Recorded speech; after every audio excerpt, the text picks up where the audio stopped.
कैलाश में पवित्र कार्तिक का महीना, इस अवसर पर भगवान शिव और देवी पार्वती सभी देवताओं को विशेष दिन का खाना और पूजा के लिए आमंत्रित करने के लिए फैसला किया। ये रात के खाने में सभी देवताओं की खुशी, महीना का परम पूजा के अलावा विभिन्न विश्व शासकों माध्यम सद्भाव भी होना चाहिए। इसीलिए कैलाश आश्चर्यजनक से सजाया गया है। स्वामी, ये कार्तिक का महीना हमारे लिए बहुत ही ज्यादा पवित्र है, क्योंकि इस महीने में सभी भक्त हमारे बहुत अच्छे से पूजा करते हैं। ये परम पूजा हम भी साझा करें, आइए। देवी, आपकी मन हमेशा लोक कल्याण के बारे में ही सोचता है। आपके विचार उत्तम है। सभी देवताओं को बुलाकर अपने हाथ के बने व्यंजनों से उन्हें भोज देने से बढ़कर और क्या खुशी हो सकती है। बिल्कुल सही कहा। विशेष रूप से इंद्र, सूर्यदेव, कुबेर, वायु के देवता, आइए इन सब को हम आमंत्रित करें। अगर वे खुश हुए तो तीनों लोकों में शांति स्थापित होगी। ठीक है माँ, तो फिर मैं मिठाई बनाने में आपकी मदद करूँगा। ये रात का खाना हमेशा के लिए अविस्मरणीय होना चाहिए, है ना माँ? भैया, व्यंजनों की सूची नहीं, उनको प्यार से, सम्मान से सेवित महत्वपूर्ण है। व्यंजनों में वो स्वाद कहाँ जो मेहमान नवाजी में है, ये ज्यादा महत्वपूर्ण है। अरे भाई, अतिथि सेवा महत्वपूर्ण है, ये तो हमें पता है, इसीलिए तो सारी व्यवस्थाएं कर रहे हैं। प्यार और सेवित भक्ति दोनों ही महत्वपूर्ण है। बेटे, आप दोनों ने बिल्कुल सही कहा। ये दिन में भगवान को खुश करने के लिए विभिन्न प्रकार के व्यंजन, खीर मैं बनाऊंगी। आप अतिथियों का सम्मान से आमंत्रित करना, नंदी, बिंगरी व्यवस्था पूरा करना। याद रखना, व्यंजनों की सुगंध तीनों लोकों में फैलना चाहिए। महादेव, देवी, आपकी जो आज्ञा है स्वामी। इस कार्तिक भोज को तीनों लोकों में अद्वितीय, दिव्य और पवित्र बनाने के लिए मैं सजावट करूंगा। देवी, आज आपके हाथ का बना भोजन खाने का सौभाग्य हमें मिला है। मैं ध्यान रखूंगा कि सजावट और सेवा में कोई कमी न रह जाए। थोड़ी देर बाद दुनिया के सभी शासक कैलाश में पहुंचे। भगवान शिव, देवी पार्वती, गणेश जी, कार्तिक उन्हें सम्मान से स्वागत किया। फिर उन सभी को एक बड़ा भोजन कक्ष में ले जाया गया। महादेव, देवी, आपका आतिथ्य हमें बहुत आनंद दे रहा है। कैलाश के इस पवित्र वातावरण में कार्तिक मास का आनंद लेना सौभाग्य की बात है। जगन माता, आपके तेज के सामने मेरा तेज भी कम है। इस पवित्र मास में आपके हाथ का बना भोजन चखने का सौभाग्य मिलना शुभ है। मैं वायु के समान तीनों लोकों में घूमता हूं, लेकिन कैलाश का ये पवित्र वातावरण और यहां के भोजन की दिव्य सुगंध मैंने कहीं अनुभव नहीं की। मेरा मन शांत हो गया है। शिवैया, मेरे पास जो धन है वो कैलाश में मौजूद आनंद और पवित्रता के सामने कुछ भी नहीं है। आपका आशीर्वाद हमारे लिए महत्वपूर्ण है। इस भोज के लिए आमंत्रित करने के लिए धन्यवाद। देवताओं, कृपया आसन ग्रहण करें। आज आप लोगों का सेवा का अवसर है। पार्वती देवी ने विशेष रूप से आपके लिए कई प्रकार के पकवान और स्वादिष्ट व्यंजन तैयार किए हैं। इस भोज के हर व्यंजन में कार्तिक मास की पवित्रता है। कृपया आप सब प्यार से भोजन को स्वीकार करें। नंदी, विनायक, कार्तिक, मेहमानों को अच्छे से, प्यार से, सावधानी से सेवा करना। उनके पसंदीदा भोजन उन्हें देना। देवी पार्वती नंदी और बिंगरी की मदद से खाना परोसना शुरू कर दिया। व्यंजनों सभी दिव्य स्वाद गंध से भरा है। वे एक प्लेट पर अनेक प्रकार के सब्जियां, खीर, अनेक प्रकार की मिठाइयाँ परोसती है। इंद्रदेव, मेरी माँ विशेष रूप से आपके लिए ये पसंदीदा खीर बनाई है और इसमें पवित्र गंगा जल भी मिलाया गया है। इसे खाइए, आपका मन शांत हो जाएगा। खा के देखिए। विनायक, सच में ये अद्भुत है। इस खीर का स्वाद अमृत से भी बढ़कर है। ये केवल एक व्यंजन नहीं है, इसमें मातृत्व का प्रेम है। मैं ये स्वाद कभी नहीं भूल सकता।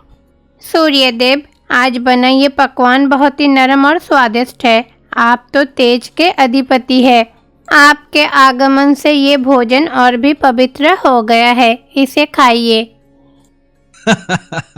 देखिए कार्तिक, आपके मां के हाथ के खाने का कोई मुकाबला नहीं है।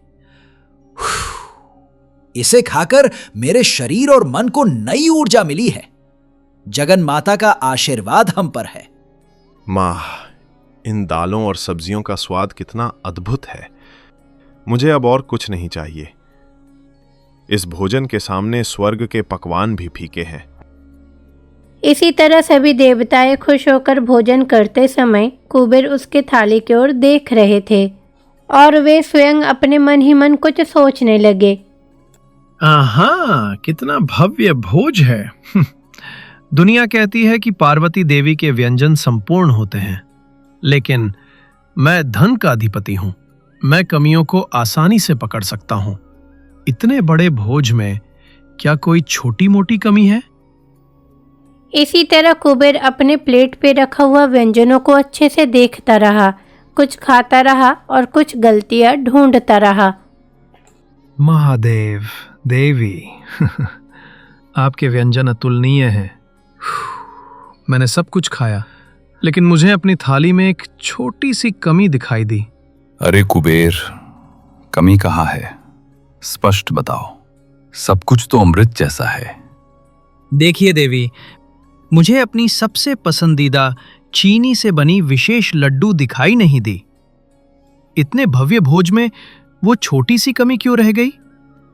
क्या आप उसे बनाना भूल गईं? लड्डू नहीं है, ये कैसे हो सकता है? माँ ने तो सारी व्यंजन बनाई है, शायद भूल गई होगी। भैया, माँ कभी कुछ नहीं भूलती है। मुझे तो इस कुबेर की बातों में संदेह लगता है।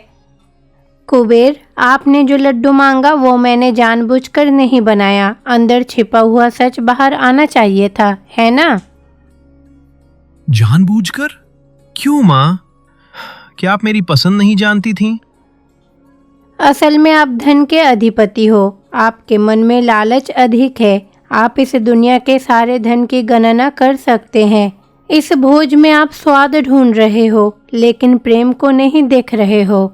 यदि मैं उस लड्डू को आपकी थाली में रखती तो आप उसे खाकर तृप्त हो जाते, लेकिन अब उस लड्डू के ना होने से आपके मन में लालच की भावना जागृत हुई है। मैं चाहती हूँ कि इस कार्तिक महीने में हमारा भक्त स्वार्थ रहित, लालच रहित होकर सेवा करे। हाँ, पार्वती देवी ने सच कहा। देखिए कुबेर, हमने जो भोजन परोसा उसके पीछे का प्रेम और करुणा यदि आप देख पाते तो आप वह कमी नहीं खोजते। केवल स्वाद की इच्छा रखने के कारण ही आपको वह छोटी सी कमी दिखाई दी। कुबेर, माँ के व्यंजनों में कोई कमी नहीं होती। वो लड्डू ना होना केवल आपके लालच को दिखाने के लिए था। अब आपको समझना चाहिए कि लालच और धन से बढ़कर खुशी और तृप्ति है। कुबेर, जैसे अपने धन की गणना करते हैं वैसे ही अपने मन में त्याग और संतोष की भी गणना करें, तभी वास्तविक संपत्ति का मूल्य पता चलेगा। महादेव, जगन माता, मुझे क्षमा करें। आपने मेरा अज्ञान दूर कर दिया। मैंने केवल संसार के धन की गणना की, लेकिन हृदयों की तृप्ति की गणना करना भूल गया। मेरे स्वार्थ और लालच ने मुझे छोटी सी कमी ढूंढने पर विवश कर दिया। मुझसे बहुत बड़ा भूल हो गया। ये भोजन कितना स्वादिष्ट है, इसका वर्णन करने के लिए मेरे पास शब्द नहीं है। आपके आतिथ्य के सामने उस लड्डू का न होना कोई कमी नहीं है। कुबेर, आपने अपनी गलती स्वीकार कर ली। ये सच्चा विवेक है। इस कार्तिक महीने में हमारे मन में लालच नहीं होना चाहिए। आप दूसरों की तृप्ति को देखें, तभी आपको असीमित संपत्ति प्राप्त होगी। देखिए कुबेर, तृप्ति को धन से नहीं मापा जा सकता। वो केवल निस्वार्थ मन से ही प्राप्त होती है। आज अपने मेरी देवी से वो महान पाठ सीखा है। मामा, आपके नाम मांगने पर भी मैंने आज आपको तृप्ति नामक लड्डू प्रदान किया है। उसके स्वाद का आनंद लीजिए। विनायक, आपकी बातें ही मेरे लिए लाख लड्डुओं से भी बड़ा नैवेद्य है। आज मैं कैलाश से महान ज्ञान लेकर जा रहा हूं। आपसे मैं केवल धन की ही नहीं, बल्कि संसार की तृप्ति और करुणा की भी गणना करूंगा। देखिए कुबेर, आज आपको सच्चा ज्ञान प्राप्त हुआ है। हम सभी को संतुलन में रहना चाहिए।